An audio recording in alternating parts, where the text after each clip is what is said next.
नवरात्रों का संदेश, निराश ना हो। नवरात्र हमें क्या संदेश देते हैं?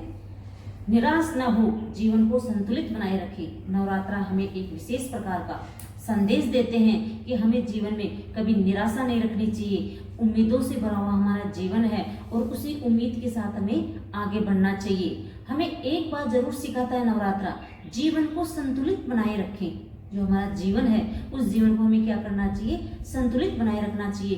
क्योंकि जो हमारा ये शरीर है, ये हमारा शरीर अर्धनारीश्वरी रूप में है। अर्धनारीश्वरी यानी आधा इंसान का, इंसान मतलब आधा स्त्री और आधा पुरुष, शिव और शक्ति। ये शिव और शक्ति की महिमा है।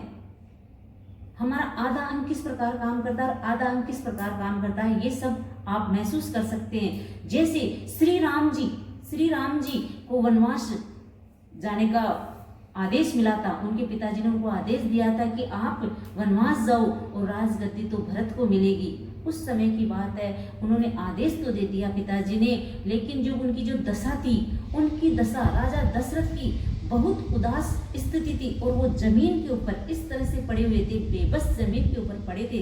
तब उनको सहारा देने के लिए एक और कैकेयी खड़ी थी और दूसरी ओर कौशल्या खड़ी थी। दोनों पत्नियां उनके पास खड़ी थी।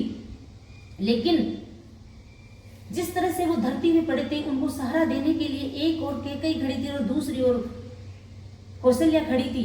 कैकेयी के कारण ही तो ये सब उनके हुआ था। कैकेयी नहीं तो उनको ये दुख देने का प्रयत्न किया था या विधि का विधान था, ये तो वो ही जाने क्या था कारण।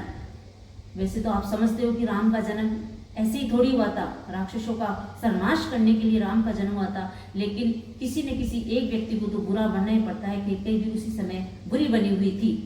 कौशल्या दूसरी ओर उनके पास खड़ी थी, तो कौशल्या और कैकेयी उनके पास इस तरह से खड़ी थी।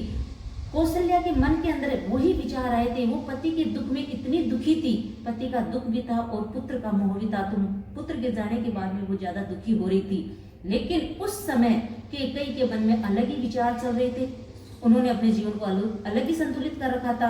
उनके विचार ये थे कि मेरा पति अब क्या करेगा, ये नहीं था, बल्कि उनके मन में विचार ये थे कि भरत को तो राजगद्दी मिलेगी और मैं राजमाता बन जाऊंगी। बल्कि राजा दशरथ को सहारा नहीं दे रही थी, वो मन ही मन प्रसन्न हो रही थी और कौशल्या मन ही मन बहुत विलाप कर रही थी और उनके पास खड़ी थी और खड़ी मन ही मन में कुंठित हो रही थी कि अब क्या होगा, मेरा पुत्र भी चला गया और मेरे पति की भी आखिरी सांसें हैं, मुझे क्या होगा।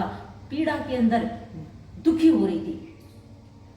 कौशल्या बाएं बगल में खड़ी थी कि कई अब समय पर समझ गई होंगी कि दाएं हाथ देने से और बाएं हाथ लेने में, दायां हाथ तो हमें देने में करता है और बायां हाथ हमारा लेना पड़ता है। क्योंकि जो हमारा शरीर है वो अर्धनारीश्वर है, तो एक हिस्सा हमारा अच्छा और एक हिस्सा बुरा है।